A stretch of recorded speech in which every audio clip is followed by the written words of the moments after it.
ಗದಗ ಜಿಲ್ಲೆ ರೋಣ ಪಟ್ಟಣದ 17ನೇ ವಾರ್ಡ್ನ ಕುರುಬ ಗಲ್ಲಿ ಶ್ರೀ ಬಸವೇಶ್ವರ ಸಮುದಾಯ ಭವನದ ಆವರಣದಲ್ಲಿ ಕಬೀರ್ ಮೊಬೈಲ್ ಕ್ಲಿನಿಕ್ ವೈದ್ಯಕೀಯ ಉಚಿತ ಸೇವೆ ವಾಹನ ಉದ್ಘಾಟನಾ ಕಾರ್ಯಕ್ರಮ ಶಾಸಕ ಸನ್ಮಾನ್ಯ ಶ್ರೀ ಜಿಎಸ್ ಪಾಟೀಲ್ ಅವರು ನೆರವೇರಿಸಿದರು. ತಾಲೂಕಿನ ಪ್ರತಿ ಗ್ರಾಮ ಪಂಚಾಯಿತಿ ವ್ಯಾಪ್ತಿಯಲ್ಲಿ ಈ ಕಬೀರ ಮೊಬೈಲ್ ಕ್ಲಿನಿಕ್ ಉಚಿತ ವೈದ್ಯಕೀಯ ಸೇವೆಯನ್ನ ಸಲ್ಲಿಸಲು ನಿರಂತರವಾಗಿ ಬೆಳಗಿನ 9 ರಿಂದ ಸಾಯಂಕಾಲ 5ರವರೆಗೆ ಕಾರ್ಯನಿರ್ವಹಿಸುತ್ತದೆ. ಬಡ ರೋಗಿಗಳಿಗೆ ಅನುಕೂಲವಾಗಲಿ ಎಂದು ಉದ್ಯಮಿ ಸೈಯದ್ ಕಬೀರ್ ಅವರು ತಮ್ಮ ತಾಲೂಕಿಗೆ ಈ ವಾಹನವನ್ನ ಒದಗಿಸಿಕೊಟ್ಟಿರುತ್ತಾರೆ. ಬಿಪಿ, ಶುಗರ್ ಹಾಗೂ ಇತರೆ ಕಾಯಿಲೆಗಳು ಬಡ ರೋಗಿಗಳಿಗೆ ಅನುಕೂಲವಾಗುವ ನಿಟ್ಟಿನಲ್ಲಿ ಈ ಒಂದು ಯೋಜನೆಯನ್ನ ಅವರು ಹಾಕಿಕೊಂಡಿದ್ದಾರೆ. ಈ ಸೇವಾ ಮನೋಭಾವನೆ ಅವರಿಗೆ ಸ್ಫೂರ್ತಿದಾಯಕವಾಗಲಿ, ಇನ್ನಷ್ಟು ಬಡ ರೋಗಿಗಳಿಗೆ ಅನುಕೂಲವಾಗುವಂತೆ ನಿರಂತರ ಸೇವೆ ಸಲ್ಲಿಸಲಿ. ಇದರ ಸದುಪಯೋಗವನ್ನ ರೋಣ ಹಾಗೂ ಗಜೇಂದ್ರಗಡ ತಾಲೂಕಿನ ಉಚಿತವಾಗಿ ಸೇವೆ ಸಲ್ಲಿಸಲು ಮುಂದಾಗಿದ್ದಾರೆ.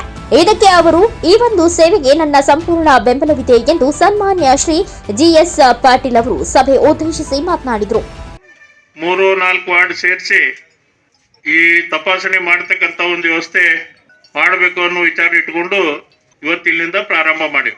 ನಾನು ಇಷ್ಟೇ, ಅವರು ಉಚಿತವಾಗಿ ತಪಾಸಣೆ ಮಾಡ್ಲಿಕ್ಕೆ ಕೊಟ್ಟಿರ್ಬೋದು, ಆದ್ರೆ ನಾನು ಒಂದು ಕಂಡೀಷನ್ ಹಾಕೋ, ಎಲ್ಲ ಊರಿನ ಎಲ್ಲರಿಗೂ ಬಡವರಿಗೆ ಅನುಕೂಲ ಆಗ್ಬೇಕು ಅನ್ನೋ ವಿಚಾರ ಇದ್ರೆ ಕನಿಷ್ಠ ಪಕ್ಷ ದಿನ 100 ನೀವೇನಂತೀರಿ ಇವ್ರಿಗೆ ನಮ್ಮ ಜನರ ತಪಾಸಣೆ ಆಗುವಂತ ಒಂದು ವ್ಯವಸ್ಥೆ ಇರ್ಬೇಕು.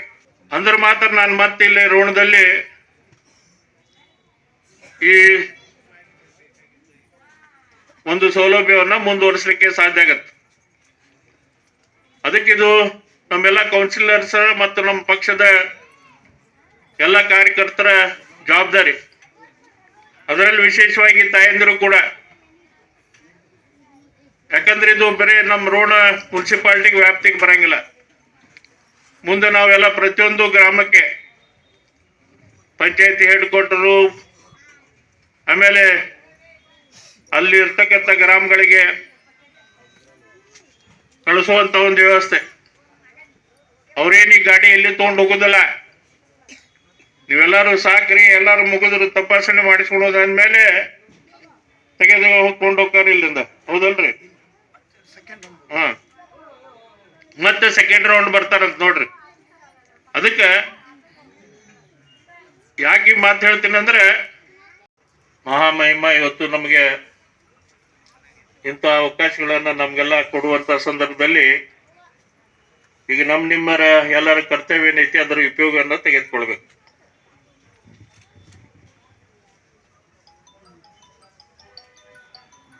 ಅದನ್ನ ತೆಗೆದುಕೊಳ್ಳೋದು ಬಹಳ ಮುಖ್ಯ.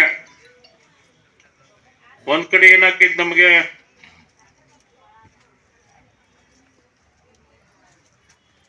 ಮನುಷ್ಯನಿಗೆ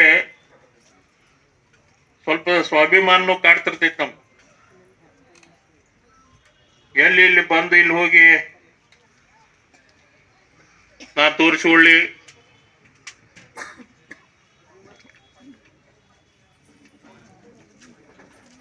ಹೋದ್ರಾತ ದೊಡ್ಡ ದೊಡ್ಡ ಡಾಕ್ಟರ್ ಅದಾರ,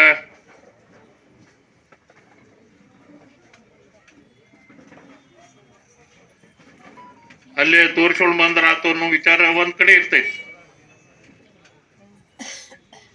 ಆದ್ರೆ ಅಂತವ್ರು ಹೋಗಿ ಅಲ್ಲೇ ತೋರಿಸ್ಕೊಳ್ಳಿ, ಕನಿಷ್ಠ ಪಕ್ಷ ಯಾರಿಗೆ ಅವಶ್ಯಕತೆ ಇರ್ತೈತಿ ಅವ್ರಿಗಾದ್ರೂ ಇಂಥ ವ್ಯವಸ್ಥೆಯಲ್ಲಿ ಅವ್ರನ್ನ ಪಾಲ್ಗೊಳ್ಳಲಿಕ್ಕೆ ನೀವೆಲ್ಲ ಅವಕಾಶ ಮಾಡಿಕೊಡ್ತಕ್ಕಂಥ ಒಂದು ವ್ಯವಸ್ಥೆಯಲ್ಲಿ ಬರ್ಬೇಕಾಗತ್ತೆ. ಇದು ಸಾಮೂಹಿಕವಾಗಿ ಮಾಡ್ಬೇಕು. ಸೈಯದ್ ಸಾಹೇಬ್ರು ವ್ಯಾನ್ ಕೊಟ್ಟಿರ್ಬೋದು, ಡಾಕ್ಟರ್ ಕೊಟ್ಟಾರ, ಒಂದು ನರ್ಸ್ ಬಾಯಿ ಕೊಟ್ಟಾರ, ಅದ್ರಾಗೆಲ್ಲ ನಿಮ್ BP, ಶುಗರ್, ಆಕ್ಸಿಜನ್ ಮತ್ತು ಬೇರೆ ಬೇರೆ ಕಾಯಿಲೆಯನ್ನ ಇರ್ತಕ್ಕಂಥ ತಪಾಸಣೆ ಮಾಡಲಿಕ್ಕೆ ಅವಕಾಶ ಮಾಡಿಕೊಟ್ಟಿದ್ದಾರೆ. ಆದರೆ ಈ ಅವಕಾಶವನ್ನು ಎಲ್ಲರಿಗೆ ಮುಟ್ಟಿಸುವಂತ ಜವಾಬ್ದಾರಿ ನಿಮ್ಮೆಲ್ಲರ ಮೇಲೆ ಇದೆ. ಆ ವಿಚಾರವಾಗಿ ಅದರ ಉಪಯೋಗವನ್ನ ವಿಶೇಷವಾಗಿ ಈಗೇನು ನಮ್ಮ ರೋಣದಲ್ಲಿ ಇವೆಲ್ಲ 23 ವಾರ್ಡ್ ಹೊಂದಿರಿ, ಪರವಾಗಿ ನಿಮಗೆ ತುಂಬಾ ಹೃದಯದ ಅಭಿನಂದನೆಯನ್ನ ಈ ಸಂದರ್ಭದಲ್ಲಿ ಸಲ್ಲಿಸ್ತಾ ಇದ್ದೀನಿ. ಬಹುಶಃ ದೇವರು ಸಂಪತ್ತು ಕೊಟ್ಟಿದ್ದಾನೆ, ನಾನು ಯಾಕೂ ಈ ಇಂಥ ಸೇವೆಯನ್ನು ಮಾಡಬಾರ್ದು ಅನ್ನೋ ವಿಚಾರ ಒಂದು ಕಡೆ ಇರ್ಬೋದು. ಆದರೆ ಅದಕ್ಕೆ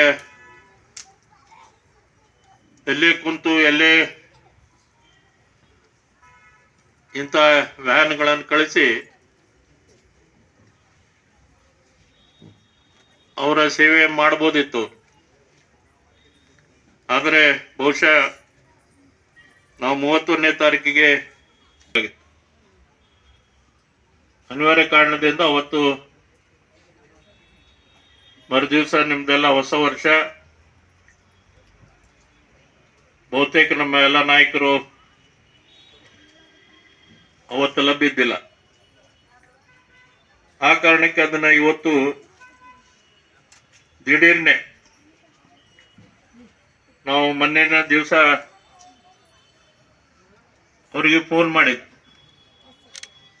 ನಾವು ರವಿವಾರದ ದಿವಸ 7 ಗಂಟೆ 7ನೇ ತಾರೀಕಿಗೆ ಈ ಕಾರ್ಯಕ್ರಮವನ್ನು ಹಮ್ಕೋಬೇಕಂತ ಮಾಡಿವಿ ಅಂತ ಹೇಳಿದ್ರು. ಅವ್ರು ಎಲ್ಲಿದ್ರು ಅಂದ್ರೆ ಡೆಲ್ಲಿಯಾಗಿದ್ರು. ಅವಾಗ ನಿನ್ನಿಂದ ಮೊನ್ನೆ ಅದು ಡೆಲ್ಲಿಯಲ್ಲಿದ್ದಾಗ ಆದ್ರೂ ಕೂಡ ಏನು ಸಂಕೋಚ ಇಲ್ಲದೆ ನಾನು ಏನಾದ್ರೂ ಮಾಡಿ ಅಲ್ಲಿಗೆ ಬರ್ತೀನಿ, ಈ ಕಾರ್ಯಕ್ರಮ ನೀವು ನಿಗದಿ ಮಾಡಿರೋದನ್ನ ಮುಂದೆ ಹಾಕ್ಬಾರ್ದು, ನಾ ಬಂದು ಆ ಕಾರ್ಯಕ್ರಮದಲ್ಲಿ ಪಾಲ್ಗೊಳ್ತೀನಿ ಅನ್ನೋ ವಿಚಾರ ಕೂಡ ಹೇಳಿದ್ರು. ಆ ಪ್ರಕಾರ ಇವತ್ತು ಅವ್ರು ಬಂದಿದ್ದಾರೆ. ಯಾಕೆ ಇದನ್ನ ಹೇಳ್ತೀನಿ ಅಂದ್ರೆ ಅವ್ರಿಗೆ ಬದ್ಧತೆ, ಸುಮ್ಮನೆ ನಾನು ಮಾಡಬೇಕು ಹೆಸರು ಗಳಿಸ್ಬೇಕು ಅನ್ನೋ ವಿಚಾರ ಅಲ್ಲ ಇದು. ಅದಕ್ಕೆ ಅಂತ ಒಬ್ಬ